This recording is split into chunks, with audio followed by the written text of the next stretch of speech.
अगर आप एक ईमानदार सवाल खुद से पूछें, पैसा कमाने के बावजूद भी मन में कहीं ना कहीं डर, कंफ्यूजन या गिल्ट क्यों रहता है? हम में से ज्यादातर लोग मेहनत करते हैं, पढ़े लिखे हैं, फिर भी महीने के अंत में यही सोचते हैं, पता नहीं पैसा कहाँ चला गया। समस्या ये नहीं है कि हमें पैसे के बारे में जानकारी नहीं है। समस्या ये है कि हमें पैसे को चलाना नहीं सिखाया गया। Why smart people struggle? School हमें सिखाता है मैथ्स, साइंस, टेक्नोलॉजी, लेकिन bank account, credit card, investment, इन पर कोई सिस्टम नहीं सिखाता। नतीजा ये होता है कि लोग या तो पैसे से डरते हैं या फिर हर छोटी चीज पर कंट्रोल करने की कोशिश करते हैं, और दोनों ही रास्ते थकाने वाले हैं।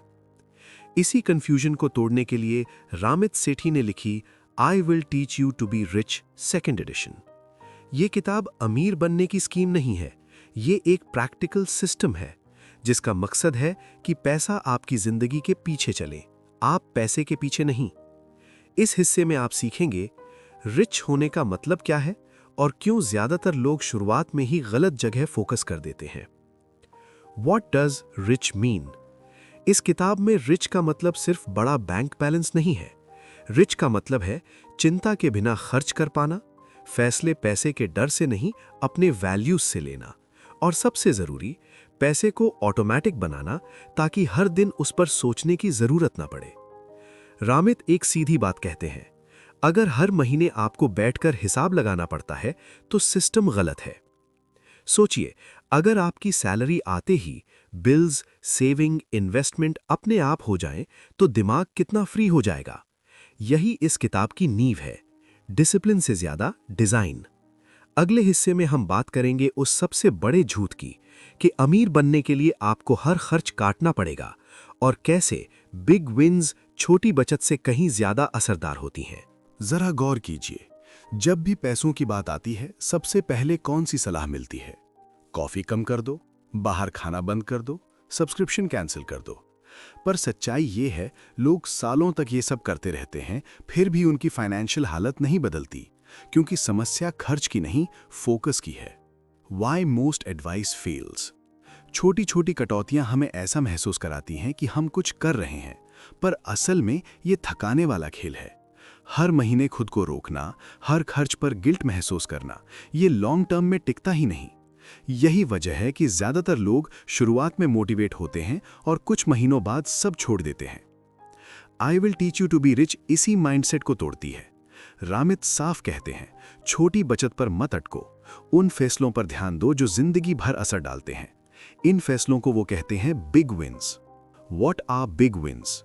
बिग विन्स वो कदम हैं जो एक बार सही कर लिए जाएं तो सालों तक फायदा देते हैं, जैसे सही बैंक अकाउंट चुनना, फीस और इंटरेस्ट रेट नेगोशिएट करना, टैक्स एडवांटेज्ड इन्वेस्टमेंट शुरू करना। इनका असर 50 रुपए की कॉफी छोड़ने से सैकड़ों गुना ज्यादा होता है।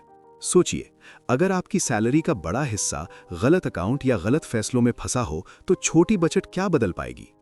बिग विन्स का फायदा यह है कि आपको रोज रोज स्ट्रांग बनने की जरूरत नहीं, एक सही सेटअप अपने आप काम करता रहता है। यही वजह है कि यह किताब कम खर्च करो नहीं कहती, बल्कि कहती है स्मार्ट जगहों पर सही फैसले लो। अब सवाल यह है, इतने बड़े फैसले लेने में लोग डरते क्यों हैं? अगले हिस्से में हम उसी जगह जाएंगे जहां डर और भ्रम सबसे ज्यादा होता है, क्रेडिट कार्ड और क्रेडिट स्कोर। ये किताब सिखाती है कि अमीरी छोटी छोटी कुर्बानियों से नहीं, बड़े सही फैसलों से बनती है। सोचिए, अगर आज आप सिर्फ एक बड़ा फैसला सही कर लें तो आपकी जिंदगी 5 साल बाद कैसी होगी? अगर ये सवाल आपको सोचने पर मजबूर करता है तो लाइक करें, शेयर करें और चैनल को सब्सक्राइब करें। ज्यादातर घरों में एक लाइन आम तौर पर सुनने को मिलती है, क्रेडिट कार्ड मत लेना, कर्ज में फंस जाओगे। और इसी डर की वजह से लोग या तो क्रेडिट कार्ड से दूर भागते हैं या फिर बिना समझे इस्तेमाल करते हैं। सच्चाई ये है, क्रेडिट कार्ड खुद समस्या नहीं है, समस्या है उसे बिना सिस्टम के इस्तेमाल करना। Why the fear exists? Credit card कंपनियां चाहती हैं कि आप सिर्फ मिनिमम अमाउंट भरें, क्योंकि यहीं से उनका मुनाफा शुरू होता है, और जब लोग बिना समझे कार्ड लेते हैं तो डर पैदा होना लाजमी है। लेकिन किताब एक सीधी बात कहती है, जो चीज गलत इस्तेमाल से नुकसान करती है वही सही इस्तेमाल से ताकत भी बन सकती है। I will teach you to be rich में रमित क्रेडिट कार्ड को एक फाइनेंशियल एक्सेलरेटर की तरह देखते हैं। यानी अगर सिस्टम सही हो तो क्रेडिट आपकी जिंदगी को तेजी से आगे बढ़ा सकता है। इस हिस्से में आप सीखेंगे क्रेडिट कैसे काम करता है और इसे अपने फेवर में कैसे मोड़ा जाए। How credit really works. Credit का मतलब उधार लेना नहीं है। क्रेडिट का मतलब है आप कितने भरोसेमंद तरीके से पैसे संभालते हैं। क्रेडिट स्कोर बनता है समय पर भुगतान से, कम बैलेंस रखने से और लंबे समय तक सही व्यवहार से। जब आप हर महीने पूरा बिल भरते हैं तो आप डेड बीट कस्टमर बन जाते हैं। यानी बैंक को आपसे इंटरेस्ट नहीं मिलता, लेकिन फायदे आपको मिलते हैं। सोचिए, घर खरीदना, कार लेना या किसी बड़े फैसले के समय अच्छा क्रेडिट स्कोर आपको लाखों की बचत करा सकता है। यानी क्रेडिट कार्ड खर्च बढ़ाने का नहीं, भविष्य को सस्ता बनाने का टूल है, अगर आप कंट्रोल में हो तो। लेकिन क्रेडिट कार्ड तभी काम करता है जब आपकी बाकी फाइनेंशियल नींव मजबूत हो। अगले हिस्से में हम बात करेंगे बैंकों की, अकाउंट्स की और उस जगह की जहां आपका पैसा सच में सोता या बढ़ता है। जरा सोचिए, आपका बैंक अकाउंट शायद सालों से वही है, वही ब्रांच, वही ऐप, वही फीस। कभी आपने ये नहीं पूछा कि ये बैंक मेरे लिए क्या कर रहा है? अधिकतर लोग बैंक बदलते नहीं, क्योंकि उन्हें लगता है कि ये बहुत झंझट वाला काम है, और यहीं से बैंक जीत जाते हैं। Why banks win by default? Bank आपसे एक ही उम्मीद रखते हैं, आप सवाल ना पूछें, फीस लगती रहे, कम ब्याज मिलता रहे और आप चुपचाप मानते रहें। रमीत एक साफ बात कहते हैं, बैंक बुरे नहीं है, पर उनका बिजनेस मॉडल आपके फायदे के लिए नहीं बना। अगर आप एक्टिव नहीं होंगे तो पैसा धीरे धीरे लीक होता रहेगा। I will teach you to be rich में बैंकिंग को नींद में छोड़ी जाने वाली चीज नहीं माना गया। ये किताब सिखाती है सही अकाउंट चुनना भी एक बिग विन है। इस हिस्से में आप सीखेंगे पैसा रखने की सही जगह कैसे चुनी जाती है। Choosing the right accounts.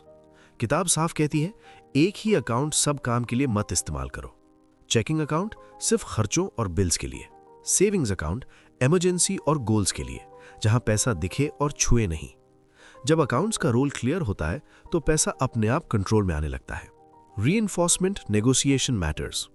बहुत लोग मान लेते हैं फीस तो देनी ही पड़ती है, पर सच ये है बैंक नेगोशिएशन के लिए तैयार रहते हैं। एक कॉल, एक सवाल और कई बार फीस हट जाती है। ये सिर्फ पैसे की बात नहीं है, ये माइंडसेट की बात है। आप कस्टमर हैं और आपका पैसा वैल्यू रखता है।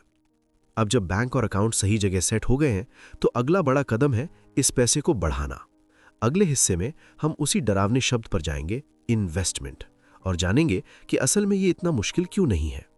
ये किताब सिखाती है कि सही बैंक चुनना भी अमीरी की एक नींव है। सोचिए, अगर आपका पैसा गलत जगह पड़ा हो तो आपकी मेहनत का क्या होगा?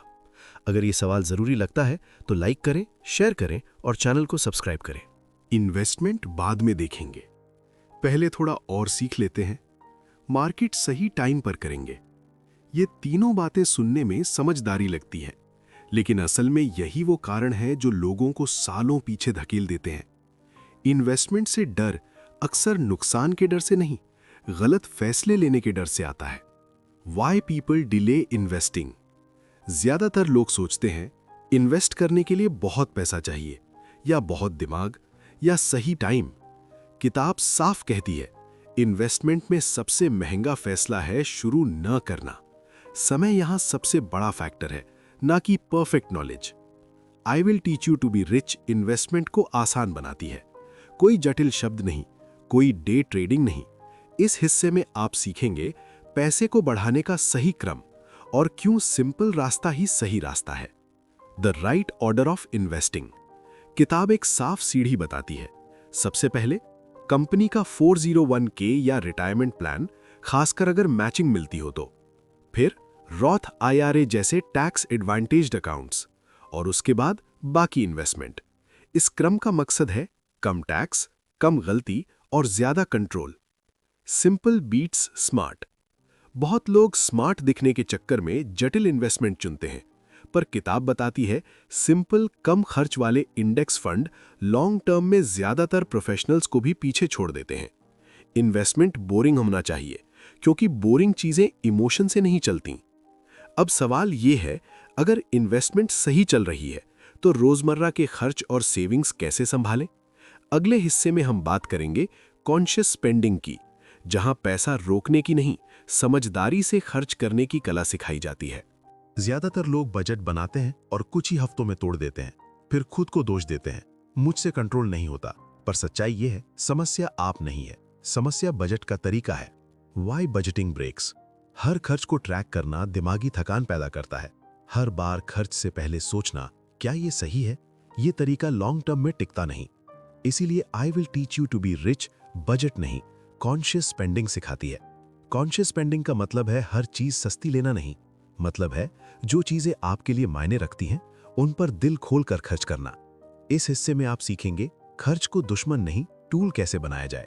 The 4 bucket system. किताब पैसे को 4 हिस्सों में बांटती है। 1 फिक्स्ड कॉस्ट्स, किराया बिल्स। 2 सेविंग्स, इमरजेंसी और गोल्स। 3 इन्वेस्टमेंट्स, भविष्य की आजादी। 4 गिल्ट फ्री स्पेंडिंग, आपकी खुशी। जब ये बकेट्स पहले से तय होते हैं तो खर्च के वक्त गिल्ट नहीं रहता। Spending without regret. अगर आपने सेविंग और इन्वेस्टमेंट पहले ही निकाल लिए तो बाकी पैसे को एंजॉय करना गलत नहीं। यही वजह है कि कॉन्शियस स्पेंडिंग डिसिप्लिन से नहीं, स्पष्टता से चलता है। लेकिन ये सिस्टम तभी सही चलता है जब ये अपने आप काम करे। अगले हिस्से में हम बात करेंगे ऑटोमेशन की, जहां पैसा आपके कहे बिना भी सही जगह जाता है। ये किताब सिखाती है कि सही खर्च वही है जिसमें बाद में पछतावा ना हो। सोचिए, अगर आप बिना डर और गिल्ट के खर्च कर पाएं तो आपकी जिंदगी कैसी होगी।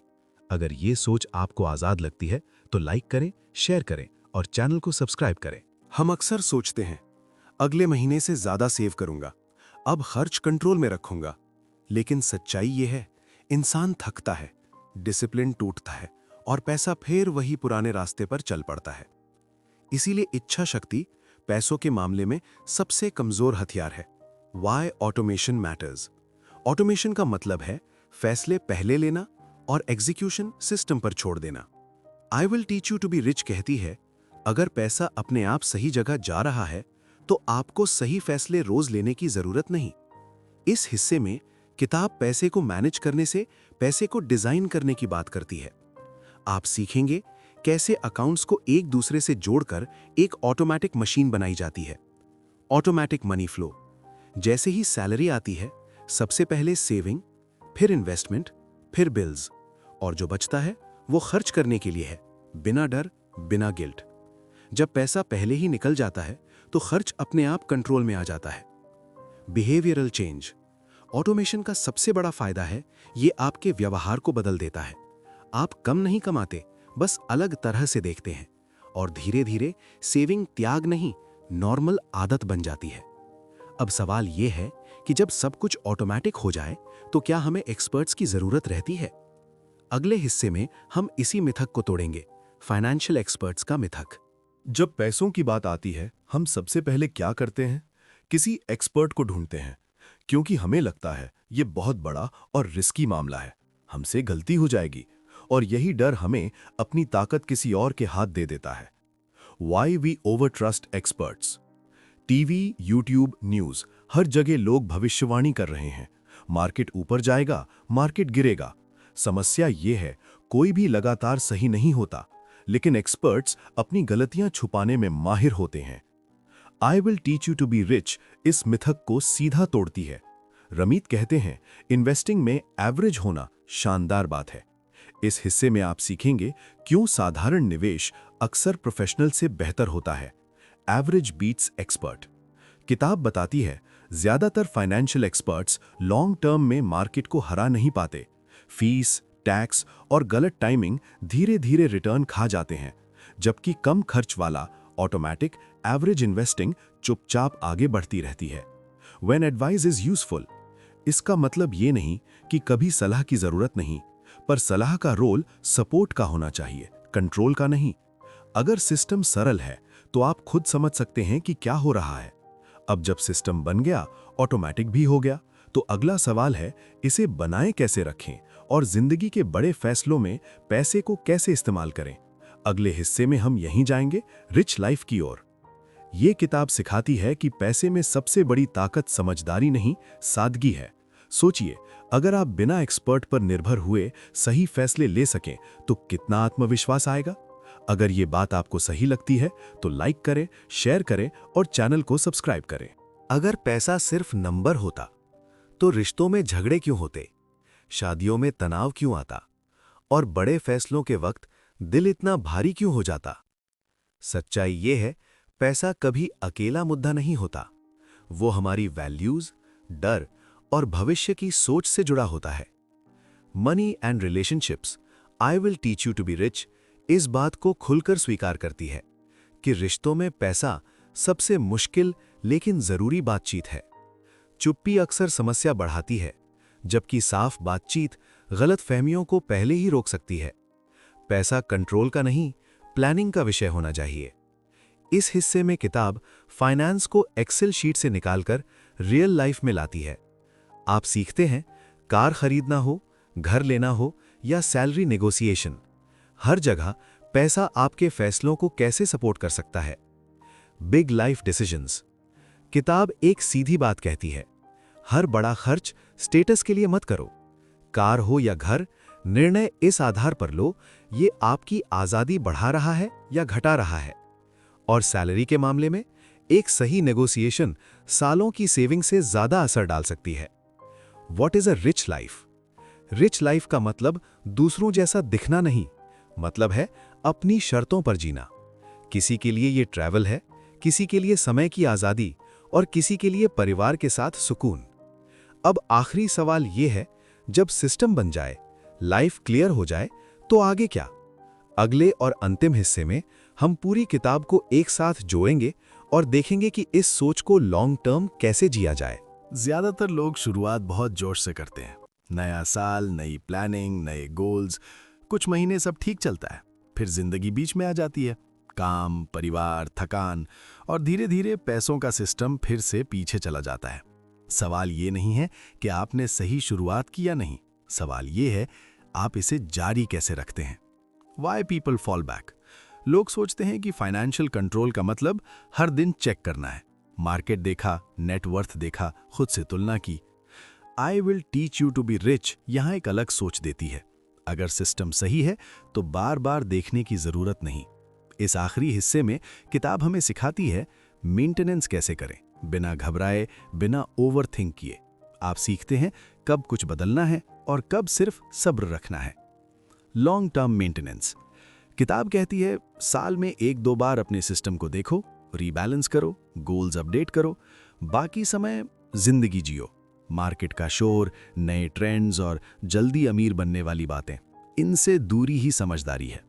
ग्रोथ एंड गिविंग बैक, जब आपका सिस्टम मजबूत हो जाता है तो आप सिर्फ अपने बारे में नहीं सोचते। किताब याद दिलाती है अमीरी का एक हिस्सा देना भी है। समय, पैसा या ज्ञान, जो भी संभव हो, यहीं से पैसा सिर्फ निजी सुरक्षा नहीं बल्कि असर पैदा करने का साधन बनता है। इस पूरी किताब का सार एक ही लाइन में है, पैसा आपकी जिंदगी का मालिक नहीं, एक साइलेंट कर्मचारी होना चाहिए जो बिना सवाल किए हर महीने, हर साल आपके लिए काम करता रहे। ये किताब सिखाती है कि असली अमीरी मोटिवेशन में नहीं, सही सिस्टम को शांति से जीने में है। सोचिए, अगर अगले 10 साल आपकी जिंदगी में पैसा एक समस्या ना होकर एक सपोर्ट सिस्टम बन जाए तो आप क्या अलग करेंगे? अगर ये सवाल आपके अंदर कहीं रुक गया है तो वीडियो को लाइक करें, शेयर करें और ऐसे ही गहरे कंटेंट के लिए चैनल को सब्सक्राइब करें।